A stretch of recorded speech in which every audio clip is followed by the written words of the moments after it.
दूसरी तरफ ली porter carry से मिलने मेंटल हॉस्पिटल में जाते हैं, जिसकी हालत पिछले 20 सालों से बहुत खराब थी।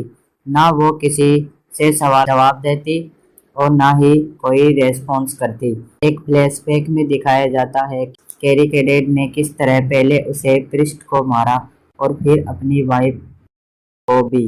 ये सारा नज़ारा हम उस डॉल के नज़रिए से देख रहे हैं। फिर अब इसके बाद ली कोटर से मिलती है और कहती है कि शायद इन डॉल्स में कुछ ऐसा है जो इन कत्लों की वजह बनता है। कोटर ली को उसकी माँ से मिलने भेजता है। जब ली अपनी माँ के पास जाती है तो वह देखती है उसकी माँ काफ़ी अजीब बर्ताव कर रही है। लेकिन मॉम ली से पूछती है क्या तुम अभी प्यार करती हो। इस पर ली जवाब देती है कि नहीं, प्रेयर से मुझे डर लगता है। ये सुनते ही उसकी मॉम जोर से हंसने लगी और कहती है कि तुमने सही कहा। जब ली को लॉन्ग लेग्स की फोटो मिल गई तो वो फौरन पोर्टर के पास जाती है। तस्वीर की मदद से आखिरकार लॉन्ग लेग्स को पुलिस पकड़ लेती है। ऑफिसर उसे सवाल जवाब करते हैं और उसका नाम पूछते हैं। अपना नाम बताकर वो कहता है कि उसे ली से मिलना है। फिर वो ली के लिए हैप्पी बर्थडे वाला गाना गाने लगता है। सर जोर से टेबल पर मारता है जिससे उसकी नाक और जबड़ा टूट जाता है और खून में वो भर जाते हैं। वही उसकी मौत हो गई है। पोर्टर बताता है कि कैरी ने भी मेंटल हॉस्पिटल से कूदकर अपनी जान दे दी है। अब ली और फीमेल एजेंट ली की माँ के पास जाते हैं।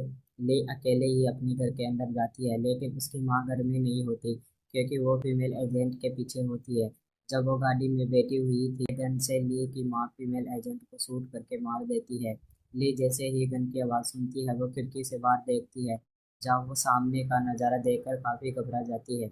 अब ली जब घर से बाहर आती है तो उसकी माँ ने एक डॉल पर भी गन पॉइंट की हुई थी और वो ली से कहती है तुमने उसे पकड़ लिया और अब वो आज़ाद है।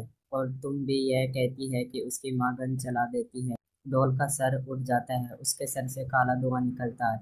यही धुआं ली के सर से भी निकलता है जिससे वो वहीं बेहोश हो जाती है। अब इसके बाद एक फ्लैशबैक दिखाया जाता है जिसमें पूरी कहानी हमारे सामने आती है। तो असल में लॉन्ग लेग्स एक डॉल मेकर है जो डेविल के लिए काम करता है। वो डेविल को ही mister down stairs long legs Lee को भी एक डॉल देने आया था। इसी डॉल की वजह से ली को अपने बचपन का कुछ याद नहीं था। अब डेविल ली को मारना चाहता था और अपनी बेटी के लिए ली की माँ ने डेविल से एक डील की, अगर वो उसकी बेटी को जिंदा छोड़ देगा तो वो लॉन्ग लेग्स की मदद करे। यानी कि ली की माँ ही इतने टाइम से लॉन्ग लेग्स की साथी थी। लॉन्ग लेग्स अलग अलग लड़कियों के लिए अलग अलग डॉल्स बनाता था और ली माँ एक नन के रूप में लोगों के घर जाया करती थी और उन फैमिली से कहती थी कि आपकी बेटी ने चर्च की तरफ से एक डॉल जीती है। और चर्च के नाम पर लोग उन पर शक भी नहीं करते थे। इन डॉल्स के अंदर खुद डेविल होता था। तभी ली को एक फोन आता है जिसमें एक शैतानी आवाज कहती है तुम पोर्टर की बेटी की बर्थडे पार्टी में जाने के लिए लेट हो गई हो। ली को याद आता है कि आज पोर्टर की बेटी का बर्थडे है, इसलिए वो फौरन लॉन्ग लेग्स के गाड़ी में बैठकर पोर्टर के घर पहुंचती है।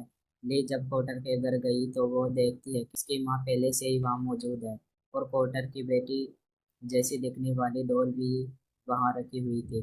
तो पोर्टर और उसकी वाइफ दोनों ही अजीब बिहेव कर रहे थे क्योंकि डॉल ने अपना असर दिखाना शुरू कर दिया था।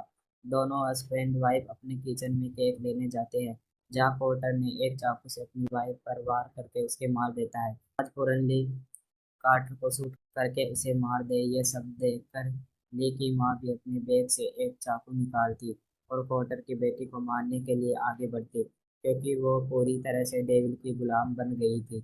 लेकिन ली अपनी माँ को शूट करके उसे जान से मार डालती है। इसके बाद ली अपच्ची को यहाँ से चढ़ने के लिए कहती है। भयानक एंडिंग के साथ ही ये कहानी इधर ही खत्म हो जाती है।